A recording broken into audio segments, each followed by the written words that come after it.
करने के लिए किसी संत की शरण में जाते हैं और कहा है कि अगर संत न मिले तो हमें परमात्मा की प्राप्ति नहीं होगी।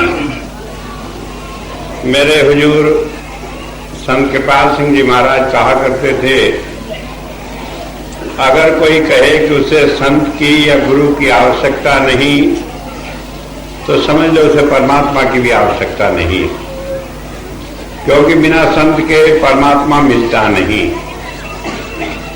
बाइबल में ईसा मसीह ने भी इसी बात को कहा है, no one can enter into the kingdom of God except through me, कि परमात्मा के राज में कोई दाखिल नहीं हो सकता जब तक मुझे साथ न ले ले।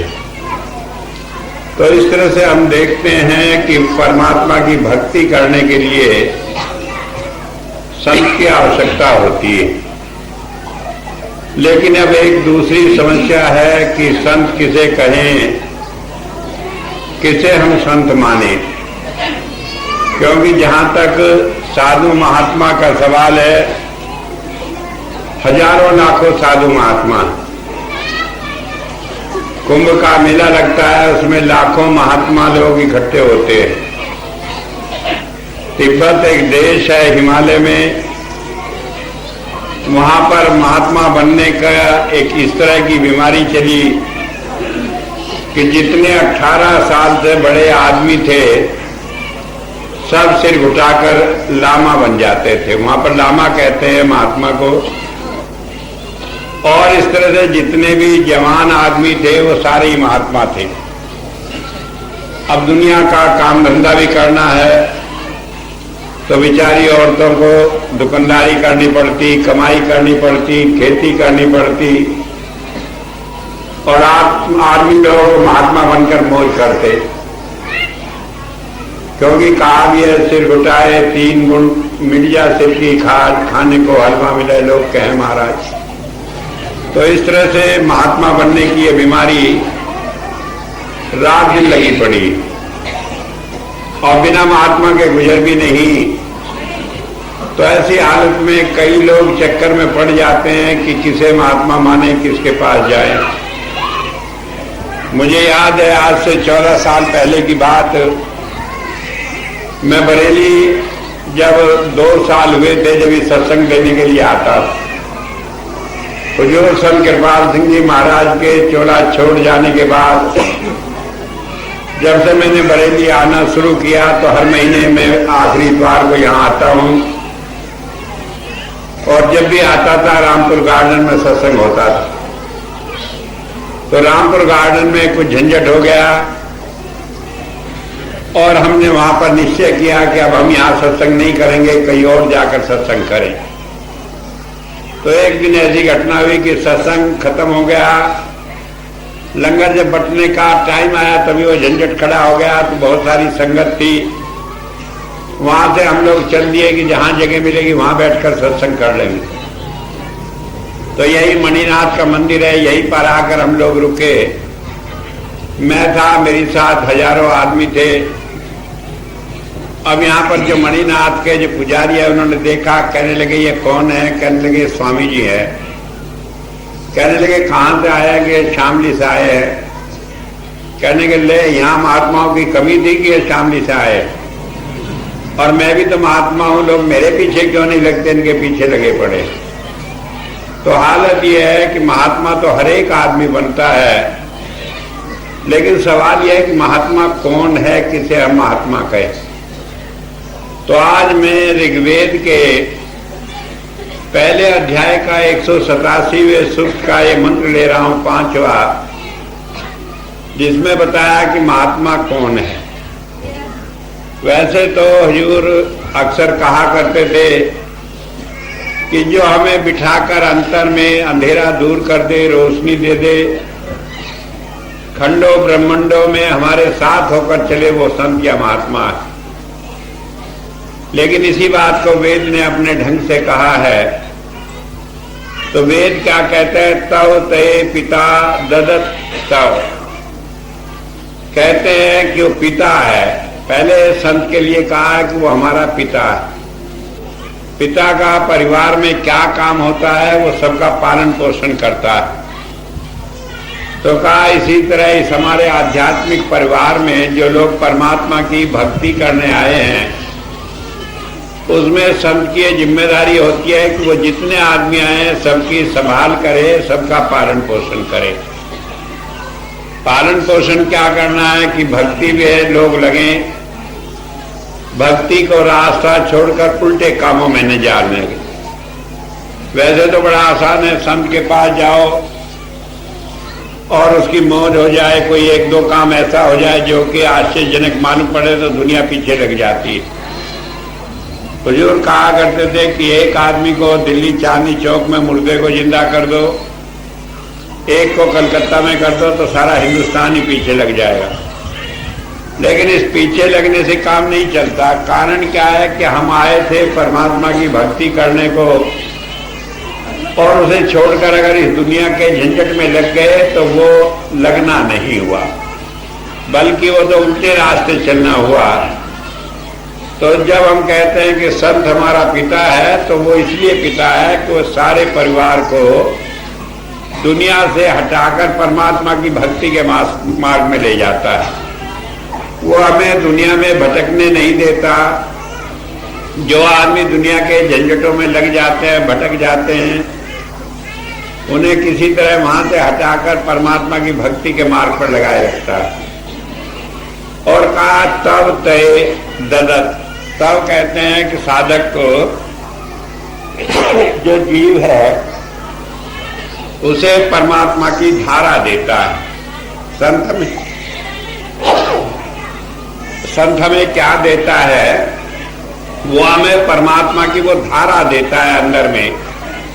जब हम बैठते हैं आंख बंद करके, अंधेरा होता है, तो कबीर साहब ने कहा पर्दा दूर करे आंखन का, निज दर्शन दिखलावे साधु सो सदगुरुमय भाग। कि जो हमारे अंदर के अंधेरे को दूर करके हमें अंतर में परमात्मा का दर्शन करा दे, अपने रूप को दिखा दे, वो संत या महात्मा। तो क्या करता है कि जो अंधेरा हमारे अंदर है इसे दूर करता है। हालत यह है कि अंधेरा जन्मों जन्मों के संस्कार कर्मों के कारण लगा पड़ा है, और आदमी हजार हजार साल तपस्या किए, जंगलों में गए, बड़े कष्ट उठाए, लेकिन ये अंधेरा दूर नहीं होता। जब हम संत की शरण में जाते हैं वो हमें बिठाकर तवज्जो देकर, उभार देकर इस अंधेरे को दूर कर देता है। कैसे दूर करता है? तय परमात्मा की धारा देकर दूर करता है। वो अपने आप और किसी तरीके से उसे दूर नहीं कर सकता, बल्कि उस परमात्मा की धारा को हमारे अंदर प्रकट कर देता है और वो अंधेरा दूर हो जाता है। अब अंधेरा कई तरह का होता है, जैसे अज्ञान है उसे भी अंधेरा कहा है कि हमें मालूम ही नहीं क्या सही है क्या गलत है। तो परमात्मा की जब सोम धारा आती है उससे हमारा ज्ञान मिटता है। जब हम दूर है परमात्मा से, ये भी एक अंधेरा है, हम भटक रहे हैं उससे अलग हटकर, तो नाद को देकर वो हमें परमात्मा के समीप ले जाता है। ये भी अंधेरा दूर करना है। और जो अंधेरा आंख बंद करने पर दिखाई देता है उसे दूर करके वो अपने स्वरूप को प्रकट करके अपने रूप को दिखाकर हमारा अंधेरा दूर करता है। इस वेद मंत्र में एक शब्द आया ताओ, तय कहा परमात्मा की धारा को, वह कहा जो शरीर धारण करके आता है। तो संत के लिए आया है कि वो जो हम देख रहे हैं हमारे सामने संत, वो ऐसा मालूम पड़ता है जैसे हम है ऐसे ही वो है, हमारे में और उसमें कोई फर्क नहीं। मुझे याद है एक बार मैं हरिद्वार में था, वहां पर एक भाई रामराज जी थे। किसी ने उन्हें कहा चलो स्वामी जी आए हैं, वहां मिल लो, दर्शन करो, सत्संग सुनो। उन्होंने तब तक नाम नहीं लिया हुआ, पौराणिक पंडित थे। तो जब आए कहने लगे, ये कहेंगे स्वामी जी अरे दुनिया तो अपनी बीवी बच्चों को घर में रखती है, ये साथ ही लिए फिरते हैं। तो इस तरह से बाहरी दृष्टिकोण से हम संत को नहीं जान सकते। क्या कहा उसके लिए? कहता हूं कि वो परमात्मा की धारा को अपने अंदर लिए हुए है और शरीर धारण करके जैसे मनुष्य होता है, साधारण मनुष्य, वैसे हमारे बीच में ही रहता है। एक हमारे यहाँ कहा है, जहाँ परमात्मा के अनेक रूप बताए, 52 अवतार भी बताया। 52 अवतार कहते हैं कि वो बोना है। बोना संत को इसलिए कहा है कि दुनियावी तरीके से वो कोई बड़ा आदमी नहीं होता, और उससे बड़े बहुत सारे आदमी हैं। किसी पर रुपया है, किसी पर जमीन जायदाद है, किसी पर अधिकार है। वो उन सारे मामलों में कोई अपने को बड़ा नहीं समझता, लेकिन उसका बड़प्पन किस लिए है कि वो परमात्मा की धारा को, परमात्मा को अपने साथ लिए हुए है। तो जब तव शब्द है, ये ऐसा ही है जैसे बाइबल में कहा वर्ड मेड फ्लैश। वर्ड कहते हैं सोम को, कि वो सोम जो है शरीर धारण करके हमारे सामने आ गया, उसे संत कहा है। तो संत के लिए 2 बातें बताई कि वो पोषक है, वो पिता है हमारा, हमें दुनिया के झंझटों से बचाकर परमात्मा की भक्ति में लगाता है। और दूसरी बात है, परमात्मा की ताकत को वो अपने अंदर समाये हुए होता है। और ऐसा संत क्या करता है, हमें परमात्मा की वो धारा देता है, हमें बाहर के झंझटों में नहीं उलझाता। हमें कहता है कि परमात्मा तुम्हारे अंदर है, आंख बंद करो, अंदर जाओ तो परमात्मा की प्राप्ति होगी। लेकिन वो ये भी नहीं कहता कि बाहर के सारे झंझट छोड़ दो, क्योंकि वो तो जैसे जैसे हम उन्नति करेंगे, जैसे हम अंदर में रस आएगा, अपने आप ही बाहर की सारी चीजें छोड़ देंगे। तो पहली बात वेद कहता है कि वो हमें परमात्मा की वो धारा देकर हमारे अंदर के अंधेरे को दूर करता है। अब ये धारा किस रूप में देता, हम बैठते हैं तो रोशनी आती है, कभी सफेद, पीली, लाल या और किसी किस्म की रोशनी, या फिर नाद आता है जिससे हमें आगे का रास्ता मालूम पड़ता है, परमात्मा की तरफ हम जाते हैं, या सोम की धारा आती है जिससे कि हमें अपना सही ज्ञान मालूम पड़ता है। तो इसलिए बताया ये धाराएं परमात्मा के वो 33 रूप है, जिन्हें हमने 33 कोटि देवता कहा है। तो बताया इस धारा को देने से क्या काम होता है, तो आगे बताया कि वो स्वादिष्ट ते पितो, और पिता फिर कहा कि वो हमारा जो पिता है वो परमात्मा की धारा देकर हमारा सारा जीवन जो है वो स्वादिष्ट कर देता है, अच्छा कर देता है। आज हमारे इस जीवन में बहुत दुख सुख है। कई बार हम कहते हैं हम तो इतने दुखी है, इतना कोई दुखी नहीं। और कहा गुरु नानक देव जी महाराज ने, नानक दुखिया सब संसार, इस संसार में सारे ही दुखी हैं। कोई तन करके दुखी है, कोई धन करके दुखी है, कोई आदमी संसार में ऐसा नहीं जो दुखी ना हो। कहा तिन सुखिया जिन नामधार, कि जो नाम के साथ जुड़ा हुआ है, भक्ति करता है, अंतर में भजन बनता है, रोशनी आती है, वही दुख से छुटा हुआ है। वही बात वेद में कही है, पितो ते स्वादिष्ट, कि वो पिता हमारा जो है परमात्मा की वो धारा देकर हमारे इन सारे दुखों सुखों से छुड़ाकर हमें अच्छा जीवन देता है। स्वादिष्ट कहते हैं जो हमारे मन के अनुकूल हो।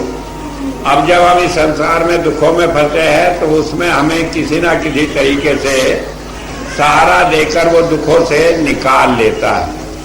कैसे निकाल लेता है? जैसे एक माँ होती है, वो अपने बच्चे को अपनी गोद में लेकर रोलती है, पुचकारती है, तो बच्चा अपने दुख को भूल जाता है। ठीक इसी तरह संत के सानिध्य को पाकर हम अपने इन दुखों दुखों को भूल जाते हैं। कई बार हमें दुख आते, हमने कहा हमने तो नाम लिया था, ऐसे दुख में पड़े हैं, परेशान हो रहे हैं। कई आदमी मुझे चिट्ठी लिखते हैं, तो हम तो गए थे बरेली में, नाम लिया, घर में आए तो बुखार हो गया। तो एक बात है समझ लेने की है, नाम लेने से किसी को बुखार नहीं होता, क्योंकि अगर होता तो सबको ही होना चाहिए था। लेकिन क्या होता है, हमारा कर्म है वो कोई सामने आ गया तो उस वक्त को हमने भुगता दिया, तो इसलिए मालूम पड़ता है कि ये कष्ट हमें हो गया। लेकिन संत क्या करता है कि उन सारे कष्टों को मीठा करके भुगता देता है। मैंने कई बार सत्संग में बताया कि कैसे मीठा करके भुगता देता है, कि जो हमारे कर्म होते हैं वो भुगता भी देता है और सहारा भी लिए रखता है। सहारा कई तरह से देता है, एक समझ करके सहारा देता है, हमें समझा देता है बात को। मुझे याद है एक बार मैं दिल्ली गया, वहां से लौट रहा था तो रास्ते में मेरा बक्सा किसी ने उतार लिया। उस बक्से में 10-15 हजार रुपए का सामान था, जेवर था, रुपया था, कपड़ा था। कि जब की बात है, जब मैंने ये काम नहीं संभाला था हुजूर का, तो बड़े परेशान हुए। जब परेशान हुए तो ढूंढा, तलाश किया, नहीं मिला बक्सा। तो मैं हुजूर के पास गया, मैं भी गया, मेरी पत्नी भी थी, दोनों आदमी बड़े परेशान थे, रो रहे थे। तो जब हुजूर से बात कही तो वो कहने लगे बीबी तुम्हारा बड़ा नुकसान हो गया। कहने लगे हाँ महाराज जी, करीब 15,000 रुपए का नुकसान हो गया। कहने लगे देख बीबी, अगर वो नुकसान ना होता और इसके बजाय इस काका को कुछ हो जाता, कहने लगे महाराज जी वो तो बहुत बुरा हो जाता, उससे तो यही अच्छा है जो हुआ। फिर कहने लगे अच्छा इस बात को छोड़ दे, तुम्हारा 15,000 का नुकसान हुआ, अगर ये 15,000 तुम अस्पताल में बीमार हो जाते, वहां डॉक्टरों का बिल देने में खर्च हो जाते। कहने लगे महाराज जी वो भी बड़ा बुरा होता कि बीमार के बीमार हुए, रुपया का रुपया चला गया। फिर कहने लगे कि मान लीजिए ये किसी तरह और किसी तरह रुपया खर्च हो जाता। कहने लगे वो तो बड़ी परेशानी थी। कहने लगे कर्म तो तुम्हारा था, निमटना था, इस आसानी से निपटा दिया, तो इससे और आसान क्या तरीका है। और फिर कहने लगे कि देखो चोरों के कोई धन नहीं होते और तुम्हें कोई कमी नहीं होगी। इसके बाद प्रसाद दिया, हम दोनों लोग बड़ी खुशी खुशी घर आ गए। घर में मेरे पिताजी थे, कहने लगे तुम्हारा इतना नुकसान हो गया, तुम हंस रहे हो, क्या बात है, कोई दिमाग में पागलपन का फर्क तो नहीं आ गया। हमने कहा क्या आना था, गुरु ने समझ दी, ये बात बताई कि कर्म हमारा था, भुगताया गया, इसलिए अब मन को संतोष आ गया। कहने लगे हाँ बात तो ठीक है। तो होता क्या है कि कर्म हमारा है, कोई इसमें आगे कह दे कि परमात्मा भी बड़ा क्रूर है, देखो क्या मुसीबत डाल दी इसके ऊपर, तो हमारा मन खराब हो जाता है। और कोई समझा दे कि चलो भाई परमात्मा ने जो कुछ किया, तुम्हारा कोई बोझ हल्का हो गया, आगे के लिए फिर दया रहेगी, तो मन ठीक हो जाता है। तो इस तरह से पहले तो हमें सहारा देकर हमारे कर्मों के फल को स्वीकार्य करा देता है, हम उसे मंजूर करने वाले बन जाते हैं। और दूसरी बात है वो हल्का करके भुगतवा देता है। कई बार मैंने सत्संग में सुना कि एक आदमी था, उसने कहीं पर सुना कि सत्संग में जाने से पाप कट जाते हैं। उसे किसी ने कहा एक घड़ी आदि से पुनाद, तुलसी संगत साथ की हरे को टपरात। तो वो सत्संग में गया। जब वो सत्संग में गया, घर में कहकर कि मैं सत्संग में जा रहा हूँ, 2-3 दिन वहां रहूंगा, संत के दर्शन करूंगा, तो मैं 3-4 दिन बाद आऊंगा। अब वहां जब गया सत्संग में, तो एक बात मैं बता दूं, ये सत्संग में जितने संत होते हैं ये बड़े ठग होते हैं, इनकी बात को हर एक आदमी नहीं समझ सकता। अब वो बेचारा आके बैठा कि सत्संग सुनेंगे, कुछ पाप कटेंगे। तो जो सत्संग कर रहे थे महात्मा जी, वो कहने लगे कि जिसने जो कर्म किया वो भुगतना ही पड़ेगा, चाहे गुरु हो या चेला।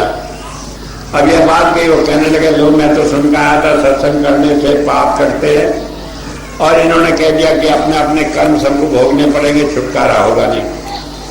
तो बड़ा परेशान हुआ। जब सत्संग खत्म हुआ तो एकदम हाथ जोड़कर जाने लगा कि मैं तो चलता हूँ। कहने लगे भाई रुको 1-2 दिन और, अभी तो सत्संग का प्रोग्राम चलेगा। कहने लगे नहीं अब चलते हैं। कहने लगे नहीं, घर तो तुम कह आए थे 3 दिन रुकेंगे। जब ये बात कही तो वो आदमी कहने लगा कि जब आपको ये मालूम है मेरे मन की बात कि 3 दिन रुकने के लिए मैं आया हूँ, तो ये भी मालूम होगा मैं क्यों आया हूँ। कि मैंने सोच के आया था कि दर्शनों से पाप कट जाते हैं। आपने कह दिया जो पाप जिसका है वो भोगना ही पड़ेगा, छुटकारा नहीं होगा। कहने लगे कोई बात नहीं भाई 2-3 दिन रुक जाओ। और रात को रुका, सुबह उठ कर कहने लगा कि आज तो और मुसीबत होगी। कि क्या हुआ कि मैं रात में सोया था, एक स्वप्न दिखाई दिया, तो उसमें एक काली करोटी सी औरत, 15-20 बच्चे सारी रात चाऊ माऊ चिपटे ही रहे। कोई कुछ कहे, मैं तो सारी रात परेशान हो गया। और महात्मा जी कहने लगे कोई बात नहीं भाई सपना था, चलो घूमने चले। और वो दिशा मैदान के लिए बाहर गए घूमने। महात्मा जी चले गए कहीं दूसरी तरफ, तो सेठ जी जब रह गए तो एक औरत आ गई, उसे पकड़ लिया। कहने लगे तो कहाँ चला गया था। और उसने देखा वो वही औरत थी जो रात सपने में देखी थी। कहने लगे तुम कौन हो। कहने लगे तुम मेरा आदमी है, ऐसे बहाना क्यों करता है। उसके बाद बच्चे इकट्ठे हो गए, वो 15-20 बच्चे जो रात को सपने में देखे थे। अब वो क्या, मैं तुम्हें जानता नहीं। वो औरत क्या कि तुम मेरे आदमी हो। वहां झगड़ा होने लगा, गांव वाले आदमी इकट्ठे हो गए। अब जब गांव वाले इकट्ठे हो गए, वो कहने लगा भाई मैं तो इसे जानता नहीं। कहने लगे चल अभी घर में चले, 2-4 तेरे लाठी वाठी लग जाएंगी तो ठीक हो जाएगा तेरी अकल। अब वो घबराया कि अब तो मार भी पड़ेगी। तब तक वो महात्मा जी आ गए। कहने लगे महात्मा जी मैं तो आपके यहाँ ठहरा था रात में, फला गांव का सेठ हुई है, मुझे पकड़ कर ले जा रहे। उन्होंने कहा, कहने लगे नहीं ये तो हमारे गांव का घसीटा है, हम इसे जानते हैं और हम इसे अपने आप ठीक कर लेंगे। महात्मा जी कहने लगे बात बताओ भाई, बात क्या है? कहने लगे जी बात यह है, ये इस औरत का आदमी है, ये इसके बच्चे हैं। और ये बच्चे इतने हो गए, पहले तो परवाही नहीं की, पता नहीं हो। अब इनसे तंग आगन किया, समुद्र को मथनी की तरह किया और उसमें से अमृत भी निकला, विष भी निकला। तो होता क्या है, ये कथा है समझाने के लिए। ये हमारा जीवन जो है यही समुद्र है, इसमें हम अच्छे और बुरे आदमी मिलकर मंथन करते हैं। कई आदमी जो परमात्मा की भक्ति करते हैं वो अमृत पा लेते हैं। कई आदमी जो परमात्मा की भक्ति से विमुख होकर उल्टे रास्ते पर चलते हैं वो विष पाते हैं, जन्म मरण में आते रहते हैं। तो कथा है समझाने के लिए। तो कहा वो अमृत क्या है, तो ये नाम ही अमृत है। शास्त्र में वर्णन आया अमृत नाम निधान है, कि वो नाम जो है वही अमृत है। और क्यों है अमृत, कि उसे पा जाने से हमें जन्म मरण में दोबारा आना नहीं पड़ता। एक बार जब वो धारा हमें मिल जाती है तो हमारा जन्म मरण छूट जाता है। होता यह है कि फिर हमें किसी भी योनि में आना नहीं पड़ता, बल्कि हमारी आत्मा परमात्मा के साथ मिलकर उसी के साथ रहती है, उसमें समा जाती है और उस आनंद को प्राप्त करती रहती है। फिर इसे दुख सुख में शरीर धारण करके आना नहीं पड़ता। तो कहा कि पहले वो क्या करता है कि हमारे कर्मों को मीठा करके भुगतवा देता है और उसके बाद जब हमारे कर्म भुगताए जाते हैं तो वह अमृत की धार देता है। पहले हमें प्रकाश मिला, उससे रास्ता मिला, फिर नाद मिला, उससे हमारे कर्म जो है उन्हें भुगतने की ताकत हम में रहती है, उससे विचलित नहीं होते, दुखी नहीं होते। उसके बाद फिर हमें अमृत की धारा आती है तो उससे हमारा जन्म मरण छूट जाता है, फिर हमें जन्म मरण में आना नहीं पड़ता। कई आदमी कहते हैं कि जब संत नाम देता है तो हमें मोक्ष मिल जाती है। मेरे हुजूर कहा करते थे मोक्ष ऐसे नहीं मिलती कि मरने के बाद मोक्ष मिल जाएगी, बल्कि जीते जी हम जान सकते हैं किसे मोक्ष मिलेगी। और वो कैसे जान सकते हैं कि ऐसा आदमी जिसे मोक्ष मिलती है उसे मौत के समय जम के दूत लेने नहीं आते। मौत के समय उसका ध्यान दुनिया में नहीं फंसता, बल्कि अंतर में धारा आती है नाम की और गुरु का स्वरूप आ जाता है और उसके साथ जुड़कर वो खिंचकर ऊपर चला जाता है। उस वक्त वो दुनिया की चीज़ों के लिए छटपटाता नहीं कि हाय हमारे बाल बच्चे हैं, इनका क्या बनेगा, इस घर का क्या बनेगा, जमीन जायदाद का क्या बनेगा, बल्कि वो इन्हें छोड़कर परमात्मा की भक्ति में ही अपने मन को लगाए हुए और इस संसार को छोड़ देता है। कई बार हम कहते हैं कि जो आखिरी वक्त में परमात्मा का नाम मुंह पर आ जाए तो हमें मोक्ष मिल जाती है। तो एक बात ये समझ लेनी की है, जब हमारा मन दुनिया में फंसा है तो परमात्मा का नाम कैसे मुंह पर आएगा। मैंने देखा कई आदमियों को मरते हुए को कहे कि भैया आप परमात्मा का नाम जपो, कहने लगे तुम्हें परमात्मा की लगी है, मेरी जान को बनिए। तो ये नाम हम अपने आप नहीं ले सकते। कब लेते हैं, जब वो धार अपने आप आती है तो वो हमारे ख्याल को खींच कर तब उस नाम के साथ जोड़ती है, तब हमें गुरु का स्वरूप भी आता है, वो धार भी आती है। तो जिसे हम कहते हैं ये अमृत की धारा है या नाद की धारा, वही अमृत है और मौत के समय वो हमारे ख्याल को खींचकर ऊपर ले जाता है, जन्म मरण के चक्र से छुड़ा देता है। एक बात ये समझ लेने की है कि हम जब मरते हैं दोबारा इस संसार में पैदा होते हैं और आज मनुष्य बने हैं, कल क्या बनेंगे दोबारा मरकर, यह हमारे अपने ऊपर होता है। क्योंकि जैसा हमारा ख्याल होता है वैसे ही हमारा अगला जन्म हो जाता है। अगर मौत के समय हम धन की बात सोचते रहे कि हाय जिंदगी बीत गई, खाने को नहीं रहा, गरीबी में वक्त कटा, पैसे में ध्यान पड़ा तो अगला जन्म हमें सांप का मिल जाता है। अगर बाल बच्चों में ध्यान पड़ा रहा तो अगला जीवन सुअर का मिल जाता है कि एक एक दर्जन बच्चे पीछे फिरे। और अगर हमारा ध्यान इन बातों में पड़ा रहा कि इसने हमारा बड़ा गड़बड़ करा, इसे हमने सजा नहीं दिवाई, मुकदमा नहीं किया, ये नहीं किया, दुश्मनी निकालने में पड़ा रहता तो अगला जन्म बिच्छू का मिल जाता है कि काटते रहो, किसी को चैन नहीं देना, सबको परेशान करना। तो होता यह है परमात्मा हमें अगला जन्म नहीं देता, बल्कि मौत के समय जो बात हम सोचते हैं उसी के अनुसार हमारा अगला जन्म होता है। और ये सोचना हमारे अपने हाथ में नहीं होता, बल्कि जीवन भर जैसा कर्म करते हैं उसी के हिसाब से सोचना हो जाता है। तो जब कहते हैं कि वो अमृत की धार आती है और उससे हमारा जन्म मरण छूट जाता है, हमें संसार में दोबारा आना नहीं पड़ता, वो ऐसे व्यक्ति होते हैं मौत के समय जो खुश रहते हैं और कहते हैं कि मैं अपने घर जा रहा। कबीर साहब ने कहा, जिस मरने से जग डरे मेरे मन आनंद, कब मरूं कब पाऊं पूर्ण परमानंद। कहने लगे मरने से दुनिया डरती है, लेकिन मेरे मन के अंदर खुशी है, क्यों कि मैं मरकर परमात्मा में मिल जाऊंगा, मुझे कोई दुख नहीं रहेगा। तो इस तरह से बताते हैं कि हमें मोक्ष का क्या रूप है कि मौत के समय धुन खुल जाती है, गुरु सामने आ जाता है, हमारा ध्यान दुनिया की किसी चीज में जाता नहीं और हम ऐसी हालत में खुशी खुशी संसार से छोड़कर ऊपर परमात्मा में जाकर मिल जाते हैं, हमें जन्म मरण में दोबारा आना नहीं पड़ता। तो इस वेद मंत्र में 3 बात बताई है। पहली बात बताई कि संत हमें प्रकाश देता है, उससे हमें रास्ता दिखाता है। दूसरी बात बताई है कि वो हमें नाद देकर हमारे जो कर्म है इस संसार में उन्हें मीठा करके भुगतवा देता है, उसमें हमें कष्ट नहीं होने देता। जब हमें अंतर में नाद आता है तो हालत ये बन जाती है कि बाहर का दुख सुख का हमें आभास नहीं होता। मैंने कई बार सत्संग में बताया कि हो ही जाता है कि जैसे भोजन कर रहे हैं हमें उसका स्वाद का मालूम नहीं, गर्मी का मालूम नहीं पड़ता, ठंड का मालूम नहीं पड़ता, बल्कि ध्यान ऊपर ही खिंचा रहता है। और तीसरी बात यह है कि वो हमें सतत नाद या अमृत धारा देकर हमें ऐसी हालत में कर देता है कि संसार में हम सारे झंझटों से छूट जाते हैं और मरने के बाद हमें मोक्ष मिल जाती है, फिर जन्म मरण में आना नहीं पड़ता। आगे बता, तुग्रीवा इवे रते।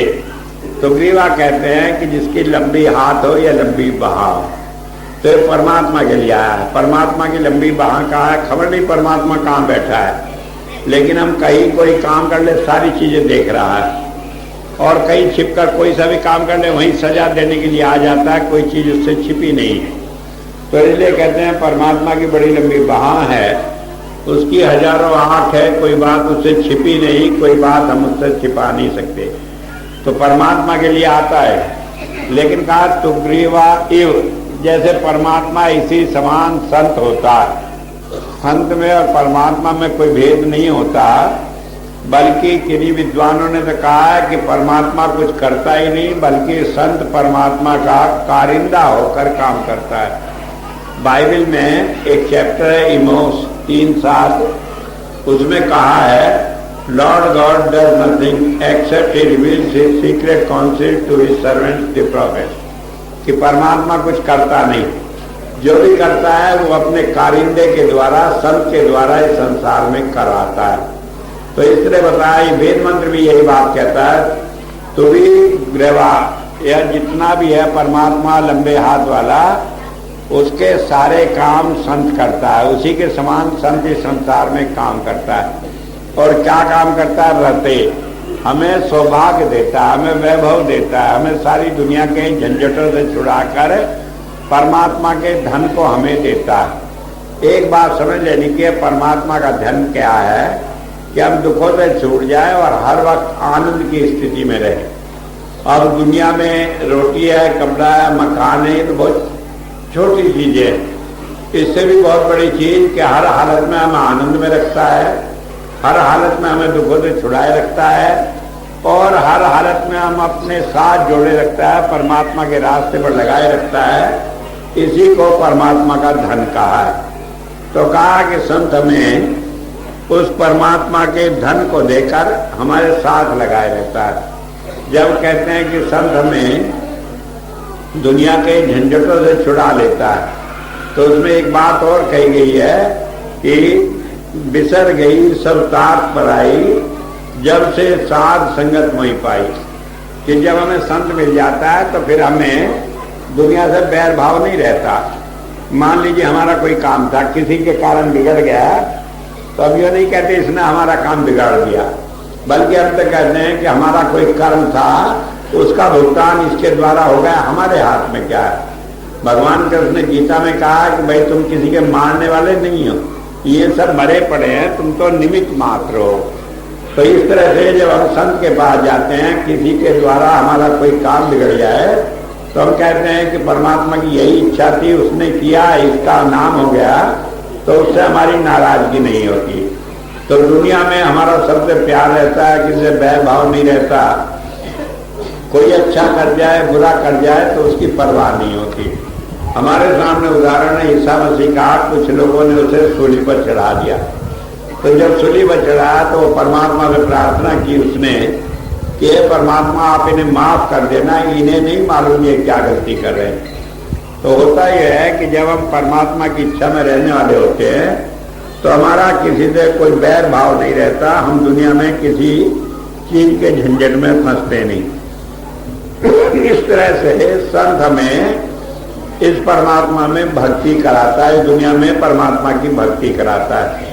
कई आदमी कई बार सोचते हैं परमात्मा की भक्ति क्या है, तो इस वेद मंत्र में इस बात को बड़ा खोल कर बयान किया है कि परमात्मा की भक्ति की शुरुआत अंतर में प्रकाश से होती है, और परमात्मा की भक्ति की पूर्णता अंतर में सतत नाद से, जो हमेशा चलते फिरते सारे काम करते हुए हमें आवाज आने लगती है, उसमें पूर्णता होती है। जब हमें वो प्राप्त हो जाती है तब हम पूर्ण हो जाते हैं, फिर हमें जन्म मरण में आना नहीं पड़ता।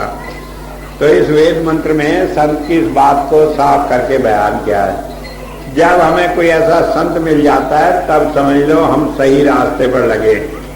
जब तक हमें ऐसा संत नहीं मिला, किसी बेसदारी के, किसी लंबी चौड़ा किसी की समाज हो, किसी हजारों लाखों लोगों का इकट्ठा कर दिया हो, तो उससे कोई संत नहीं होता।